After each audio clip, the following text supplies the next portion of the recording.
How are we feeling today? Do you think I should break up with Kevin? I'm curious what makes you ask that question. Because I want to know whether or not you think I should break up with Kevin. I'm finding myself curious about this desire that you have to know my opinion. Well, I think that, you're my therapist and you're nodding a lot. What's going on with your face? Are you okay? You're okay. Well, I think there's a lot going on in my relationship, and Right. you're my therapist, and I Right. come here every week and I talk about my relationship, and yeah. Yeah. Yeah. Yeah. Absolutely. Absolutely. I'm curious about this desire. I feel like you're just asking the same question in different ways. Like you're not answering me. Can you just take the therapist hat off for 1 second?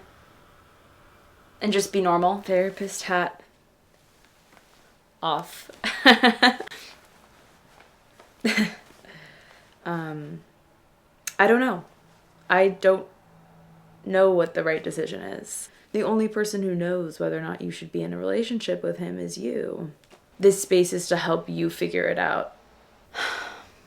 I don't know, I just don't want to make the wrong decision. What is your definition of a wrong decision? You're doing it again. Did you just put your therapist hat back on? I did. Yeah, I did. Sorry. Yeah. I have the authority to tell you that you are wrong. You are wrong. If you've been alive for more than 1 minute, you are most certainly wrong. Thank God. As a therapist, I sometimes notice that my clients use me as a wrongness meter. It's totally normal to want to use someone we respect to help us gauge whether or not we're doing things right. Or maybe we definitely know that we're wrong, but we just want to know how wrong we are. And we also want to make sure that person knows how much we know how wrong we are.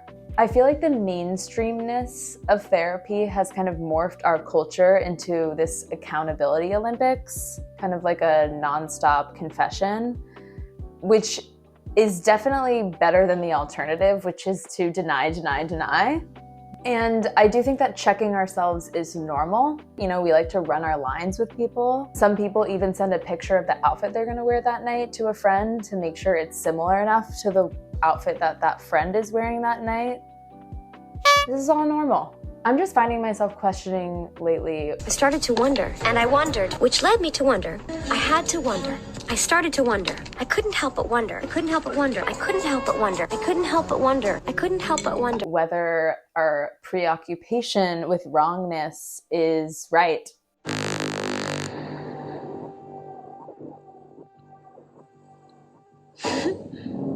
Why is wrongness so bad? Why are we so scared of it? And why do we give our therapists or other people in general so much authority in determining whether or not we are? Because I can promise you, you are. You're human. You're going to be wrong all the time. And the people that we're empowering to assess our wrongness, whether it be our therapists or our best friends, yeah, they're wrong too, all the time. This obsession with wrong and right is rooted in the puritanical ethos of US culture that looks at discipline and punishment as the only antidote to violations of the moral code. A lot of us are deathly afraid of wrongness because we live in a punitive society. I mean, if you get wrong enough, you're literally going to jail. You're potentially losing all of your rights. Or at the very least, you're getting absolutely roasted in the public court of opinion. Punishment is also encoded in a lot of our bodies. A lot of us were punished, sometimes brutally as children.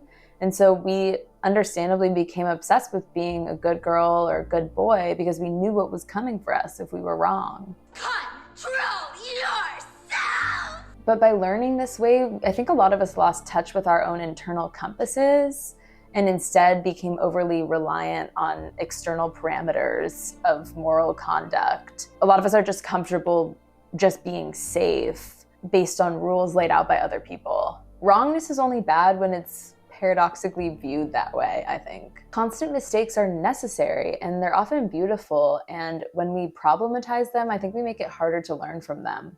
When you mess up, sure. You owe that person an apology, maybe you owe yourself an apology.